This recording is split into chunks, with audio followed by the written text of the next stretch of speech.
So welcome. I'm here with Alex Seaman, who's kindly stopped by at the eTail conference and is the SVP and co-founder at furniture.com. Welcome. Thanks for joining us at Thanks ClickZ. for having me. Let's get into it. So SVP and co-founder, it's not a little thing you guys are trying to do.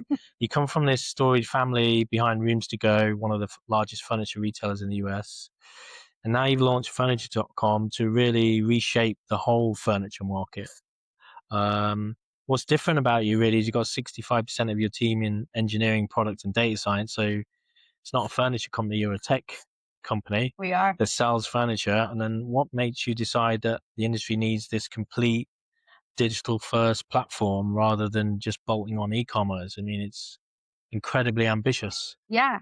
I think, the average furniture shopper spends about 13 hours, goes between 15 tabs, has a notes app open. They're taking Yeah. screenshots and texting it to themselves. Have a shared Excel Mm. file with their partner, their roommate. And I think it's just such a fragmented experience. It's a Mm. fragmented industry generally, Yeah. but it's a fragmented experience online, and it takes a lot of the joy away of Yeah. designing your home. And so, all that we're really trying to do is come in and build a more seamless, discovery and decisioning engine that, of course, now you can shop from as well in one cart, which is great. And really promote on it these trusted, amazing national retailers that Mm. work with us. And I think that, me coming from the furniture industry, Mm. technically I'm actually fourth generation. My great grandfather Wow. had a tiny like discount retail furniture store Oh, wow. in Brooklyn. And then my grandfather grew that to something called Seaman's Furniture. And then my dad and my brothers at Rooms to Go. And so I think, I really understand Mm. the really value in retail Mm. furniture. Like these furniture companies have decades or even Mm. more of expertise in furniture merchandising, in designing, in delivering, Yeah. in customer service and in Yeah. quality.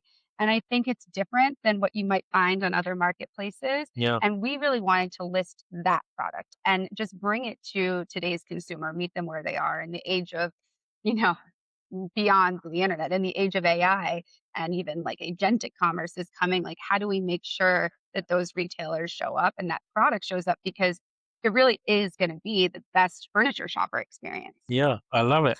I love it. And then this tech first. So you're helping all these retailers um, become tech enabled and fully exploit. So you built a multi-brand e-commerce platform from scratch. It's a Wharton trained team, serious engineering investment, and most of your furniture brands are still running on legacy systems or showroom first thinking as opposed to coming at from a tech. Where do you think the biggest gap between what customers expect now from a digital experience? Because we've all become more impatient and want it Totally. smoother, and what the industry delivers, and how are you thinking about closing that gap? Yeah, I think customers, what they really want is the experience that you would get on a showroom floor. Mm. You have these store associates or designers that intimately know the assortment that can help you merchandise your room, your home, Mm. right? They want that, but they want that now in their hands and they Mm. want it to happen, very quickly, very seamlessly. They certainly, I mean, I don't know if you've ever had to return a sofa or a mattress, but No. it's No. unpleasant. Like Yeah. you want to have the confidence that you're making the right decision Mm. of a big purchase, right? The third biggest purchase Yeah. behind a home and a car.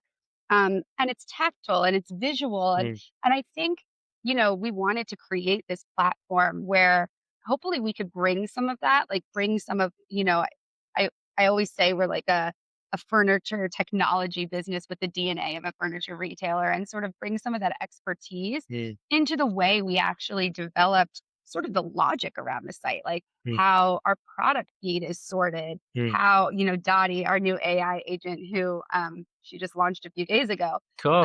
So she's awesome. And Yeah. we want her to be like sort of the expert furniture merchant, if Yeah. you went into a store or sort of the interior designer that you may not have or your stylish best friend. Like we really want her to be that expert for you, Mm. but have it all happen in a really easy, seamless, conversational and crucially visual experience too. Mm. Yeah.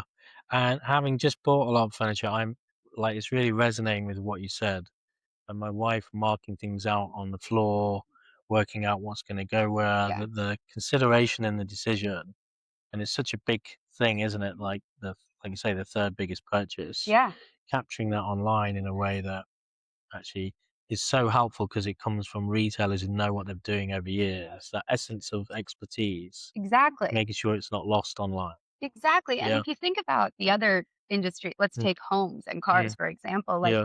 they've built these sort of platforms Mm, exist that help shoppers kind of mediate that experience, and so you can compare across, mm, think of Zillow or think yeah. of Auto Trader, right? Yeah. And so that was sort of how the concept of furniture.com came out. And then I think over the last 4 years, as we've grown, it's evolved drastically. And really the last year, Mm, especially because all of a sudden the technology just took leaps and leaps and leaps, and the rate yeah. of change and all these things that we wanted to do Yeah. were suddenly possible. Yeah. And so we actually rebuilt the entire platform 7 months ago and Oh, wow. relaunched it a couple of weeks ago. Yeah. Yeah. Wow. So and it's awesome, but we wouldn't have been able to do that without you talked about the technology Mm, arm of my team, and it's huge. yeah. It's, 2/3 of us are tech. I'm not actually, but 2/3 of us are technologists.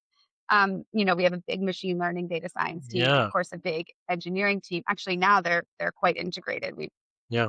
We've shaken it up a bit, but I think, the data quality, the data standardization. Imagine you have 77 different Yeah. product feeds coming in from 77 different retailers, all of varying Yeah. degrees, and so how do we standardize that data?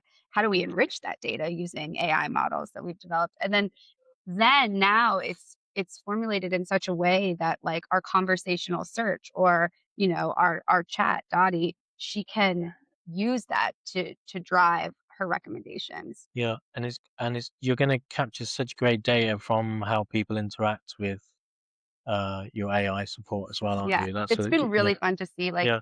we've, even in the first few days of Dottie, we're seeing Mm. people chat with her the way they would chat with GPT, which is, Great. Yeah. it's awesome. Exactly what you want. Yeah. Yeah. Yeah. I love it. Um.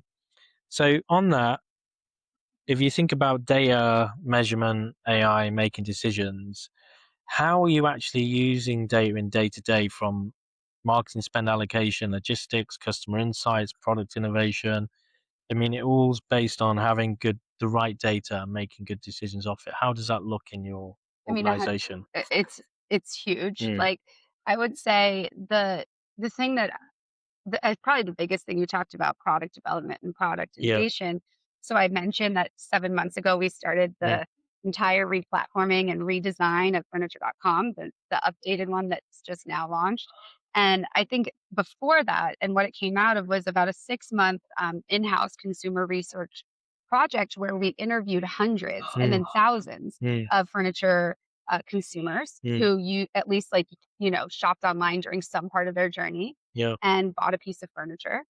And we wanted to understand like what are the pain points. And some of those data points I quoted you earlier, like 13 hours, 15 tabs, like Mm, 4.5 different tools open, whether it's yeah. Excel and notes and whatever. Like that came out of that research. And that really helped us.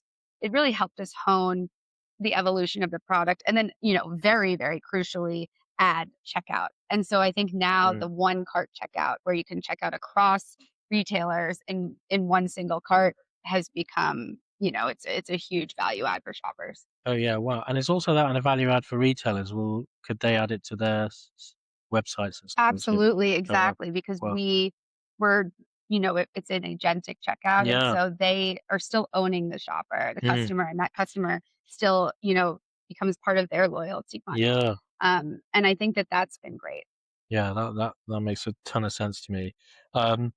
So some quicker questions for you, and feel free to agree, disagree with them, or answer a different Sure. answer. So the first is AR and 3D room visualization. Game changer for furniture e-commerce, or is it a gimmick? I think neither. Mm, I mm, think I think it's neither a game changer nor a gimmick. It can be really great and helpful if implemented in the right moment of the customer journey. right. And then a white glove delivery promise. Is it sustainable at scale for a digital first brand like furniture.com with so many retailers you're relying on? It is because of our model only, which is Mm, that we don't try to take on the logistics. We leave Mm. that to the experts, the Yeah. retailers. Yeah. And they do need to do a white glove delivery in many cases, Yeah. right? Because they're delivering sofas or beds. Yeah. It's big items. Got it. And then legacy furniture retailers going online, are they gonna catch up, or is it already too late for them?